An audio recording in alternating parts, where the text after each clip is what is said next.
Guys, ngayong araw magluluto tayo ng tortang talong. Pero with the twist kasi ito ay crunchy.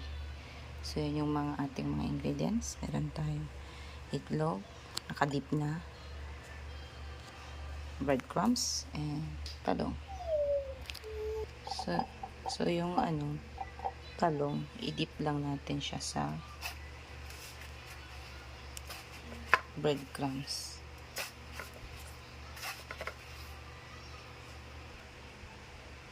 So, yan na siya guys. Nung nakadip na talong natin na mayroong breadcrumbs. Ayan, lalagyan natin guys.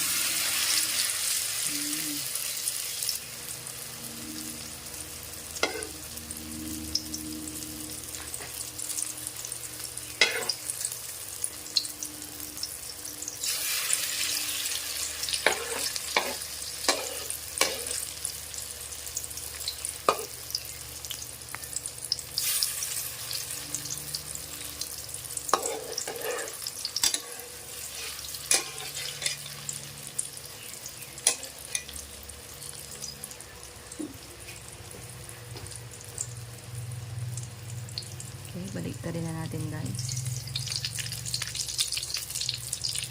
Wait.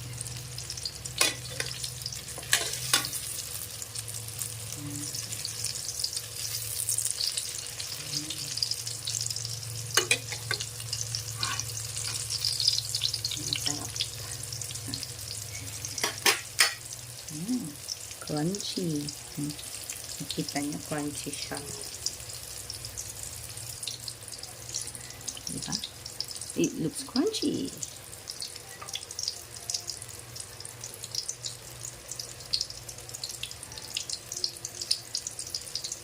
Yung ginamit ko palang talong guys. Grilled siya. Hindi ko siya nilaga kasi mas masarap pag grilled.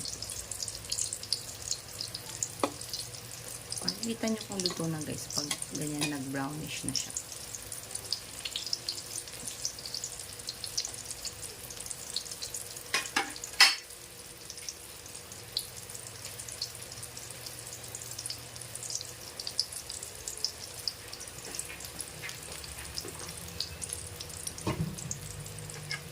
Yan, pwede na yan.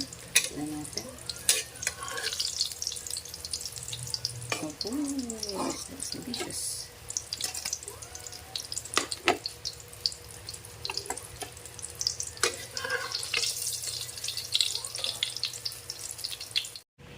So, ito na siya. Crunchy.